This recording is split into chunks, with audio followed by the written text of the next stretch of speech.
All right, yo, what's good, YouTube? It's your boy Mike, and we back with a very important video. You know what I'm saying? Sit down, get your notebooks out, get ready to take notes. You know what I'm saying? Classes in session.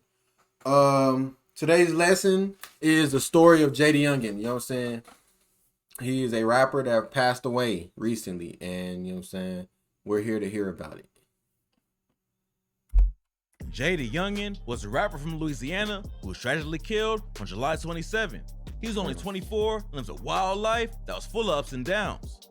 This is the true story of JayDaYoungan. On July 27th, police in Jay's hometown of Bogalusa, Louisiana responded to a call of a shooting. When they pulled up to the scene, they found that one of the victims had already been rushed to a local hospital and another victim was still at the site of the shooting in critical condition. While they were trying to figure out what went down, another shooting happened nearby, and police think they might be related. Later that night, the Bogalusa Police Department issued an update on Facebook confirming that JayDaYoungan had been shot and killed, and one of his family members was the second victim. Jay's dad is allegedly the second victim, but it ain't been confirmed yet. Luckily, his family member survived and is in stable condition, but Jay tragically passed away. Before his death was confirmed, a woman who's allegedly Jay's sister hopped on Twitter and said the rumors about him dying was false. She wrote, "Shut up, y'all know what the y'all talking about for real."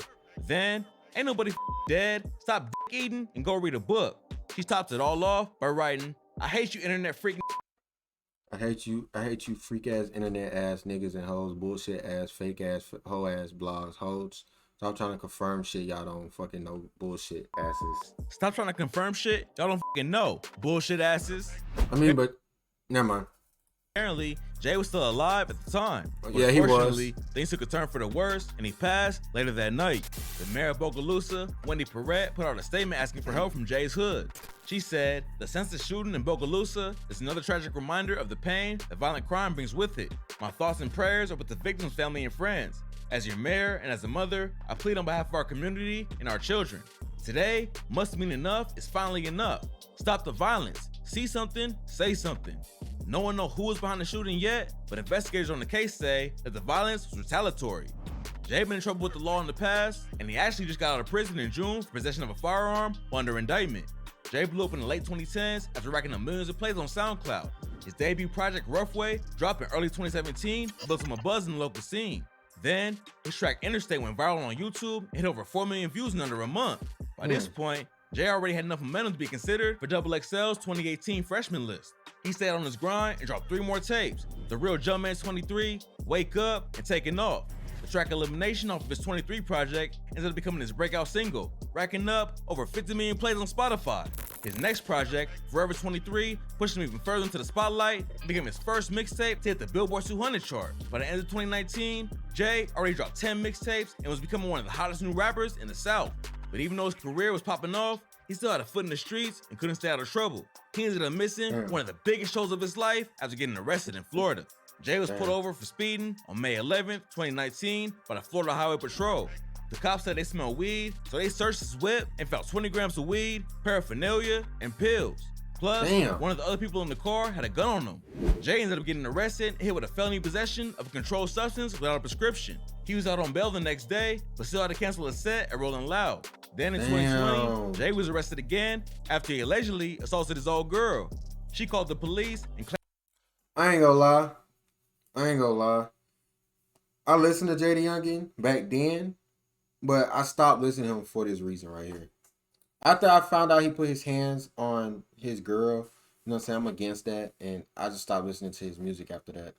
But I ended up starting back listening to it after like a few months later. So, yeah. claimed they had a fight. Anyways, now his girl is fucked up in the head. That girl in that video that he just showed is fucked up in the head. You know what I'm saying? I do not respect her because she wished death on a baby and it came true. That's some fucked up shit. Then Jay grabbed her hair and started punching her over and over. She was pregnant with their first kid at the time, but Jay also allegedly choked her till she damn near passed out. The police went to his crib in Houston, Texas and raided the house. At first, they couldn't find Jay, but they did find 24 bands in cash, promethazine, oxycodone, and guns. Eventually, the cops found Jay hiding in his attic and booked him for assaulting a pregnant woman and illegal drug possession. Jay's ex later posted photos of her bruises on social media after getting into an argument with a rapper named Cuban Doll. His ex tagged Cuban Doll and said, "This what I'm blackmailing them on? This what the little joke was about on live," with pics of her black eye and bruises on her neck and body. Even though Jay was arrested for assault, the two of them ended up getting back together pretty fast. Just a few weeks later, they both got arrested at an Airbnb in Georgia when cops found bottles of lean, pills, 11 guns, and over 2 bands in cash. They both got hit with narcotics possession, tampering with evidence, and possession of a weapon. But it ain't in there. Later that year, Jay got arrested for domestic violence again after he allegedly attacked his girlfriend. According to the police report, Jay punched, pushed, and grabbed her, which left visible marks and scars.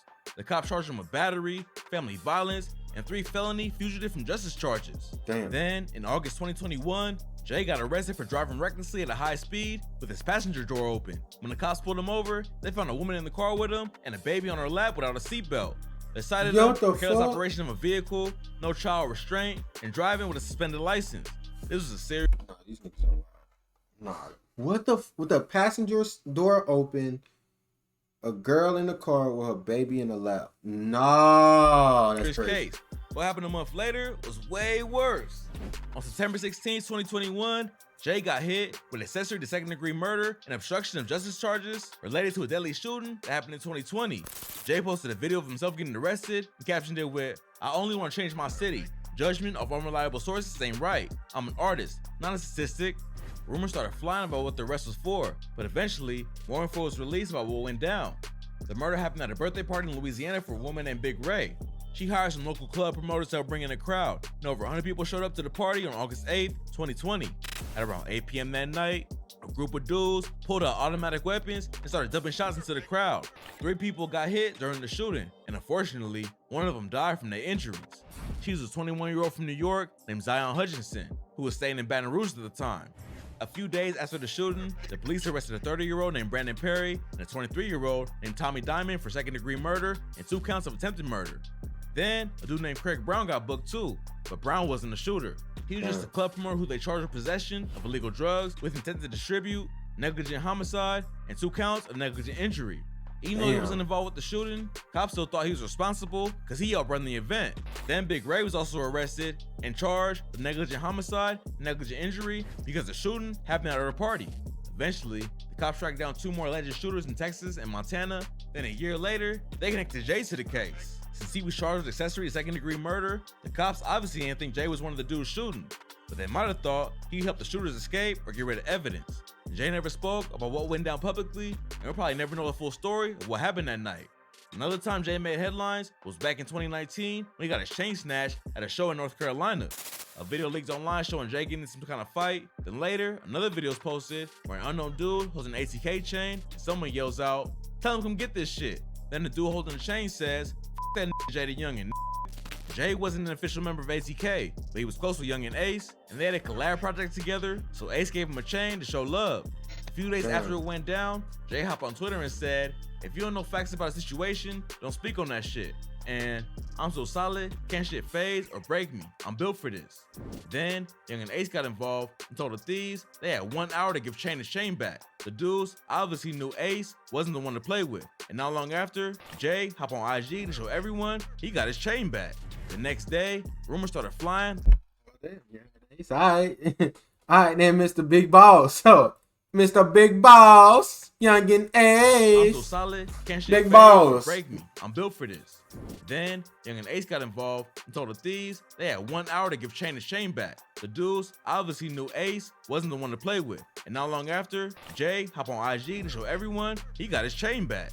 The next day, rumors started flying that the dude who took it got chipped. A dude named Aaron Thomas was killed in his home in Greensboro, North Carolina, and Jay and some ATK affiliates started dissing him on social media. That's scam. That's a scam right there. That nigga scammed your ass. Nigga said you got an hour to give back the chain, or else.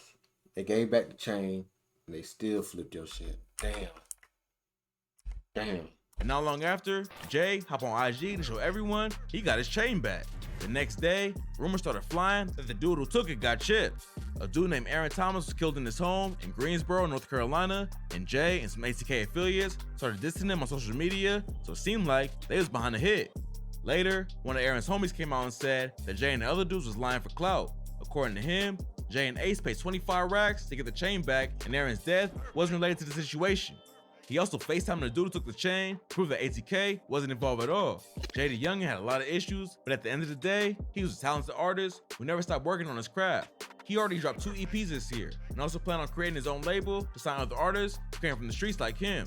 Unfortunately, he'll never be able to reach his full potential, but he left fans with a ton of music to carry on his legacy. There ain't too many details about our shooting available yet, but the story's still developing, so make sure y'all tap in for updates.